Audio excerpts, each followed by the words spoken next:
Professor Burns, how are you this morning? Better than I deserve. Good. You got out there and ran the beach, I hope? I should have. But Good.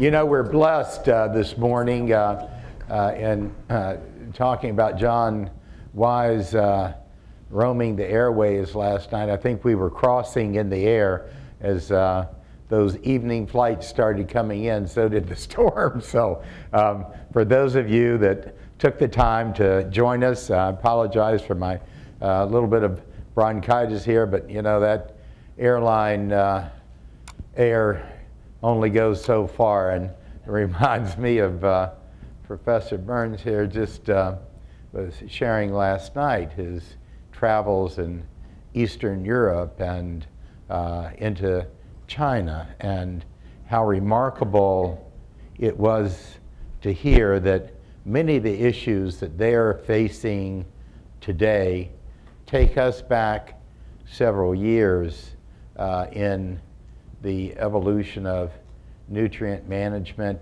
and conservation and soil management and preservation that we hardly recognize the landscape as we know it today, but in looking on a comparative basis, we still have so much more to do. And thank you for being here. The purpose of this summit annually, and now with those of you that are serving on our professional advisory board, and thank you very much, Larry Clark, for heading that charge, is to accelerate the pace.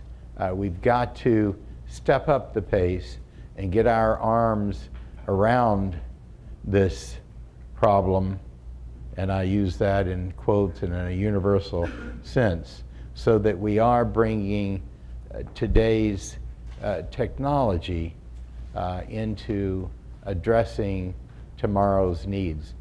We can't forget our past and our origin. Why are we here? We're here because in the 2001 time frame and in the 2002 Farm Bill, the Congress, in conjunction with the Department of Agriculture, thought a little bit ahead of the curve at those times in the context of the public-private partnership, the P3 arrangements, where leveraging the expertise, the solid and knowledgeable base of professionals in the field that had the grasp hands-on through the NRCS and its predecessors could take what we have learned in that realm and in a not-for-profit mode accelerate that with on-farm actual applications of technologies, practices to better manage that waste stream and turn it into renewable resources. All right, today that doesn't sound like a big deal, but think of the turn of the century, 2000, 2001. It was pretty forward thinking at the time.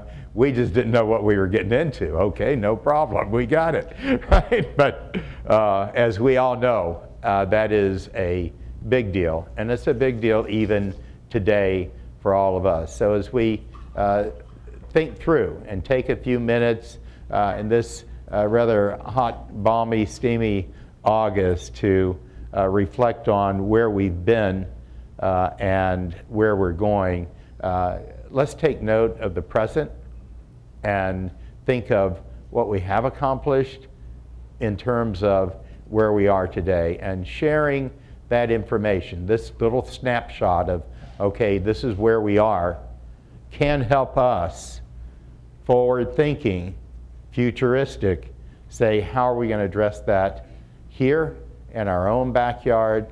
How are we going to address it for, yes, indeed, our troops and civilian support that are fighting wars abroad? It is no different, as we've been briefed, in Afghanistan as it was in rural America a quarter of a century, half a century ago, where you've got small communities, small villages, trying to sustain themselves, trying to break away from the poppy trade and grow some beans, grow some protein, raise some chickens, and absolutely no good current contemporary practices.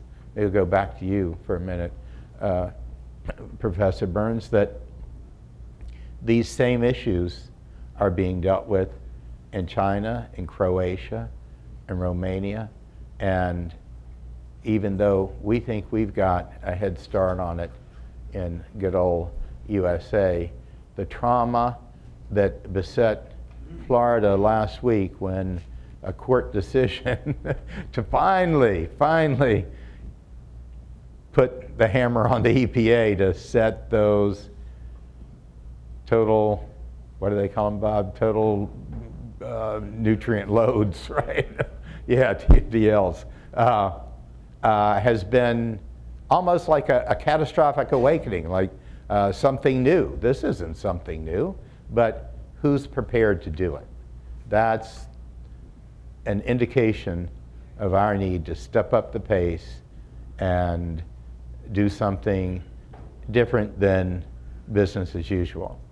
The footnote to all of this is the change in the economy, even though we all know, and most of us have been through those cycles, that the economy will turn again. And you can't help but remember those of you that are as old as I am, or a little younger, the gas lines that formed in the 70s, the campaign of 1980 when the presidential candidates were talking about so many good, hardworking Americans sitting idle because of the high unemployment rate, the cost of fuel and the inflation that was besetting the country then. You fast forward into the 90s, and the people in the workforce on farms today, they don't have that recollection as such. But what they do have is technology that we would have never dreamed of in the 70s. We would have never dreamed of in the 80s.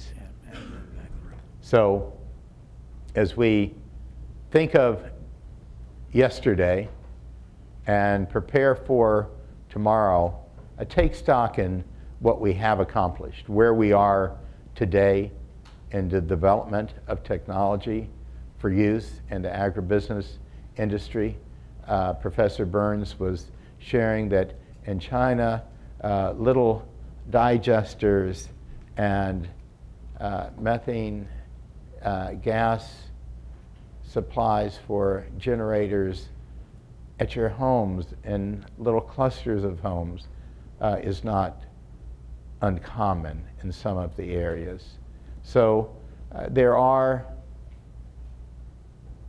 advancements occurring elsewhere, but they're not occurring with the base and depth of knowledge that our USDA, Department of Agriculture and Conservation Service, our EPA, and others that are professionally in the field have the grounded knowledge of. So we come at it not with a quick fix, but with a solid base of knowledge and looking at today's technology for tomorrow's needs with an eye toward where will we be 5 years from now. So let's don't think of saving the world forever. Let's think about how we're going to get from now to 5 years from now, and then next year we can think of another 5 years. We'll keep it evergreen. With that, let me again thank all of you for traveling, for being here. We've got some exciting panels and some good information to share, and most of that lies right between your ears. So we need to make sure you speak up, ask questions. Don't wait for the panel to finish. You know, raise your hand or jump up and say, wait a minute, how about this? We need that feedback. This is an interactive conference. There's a reason we hold it to 150 or under, and that's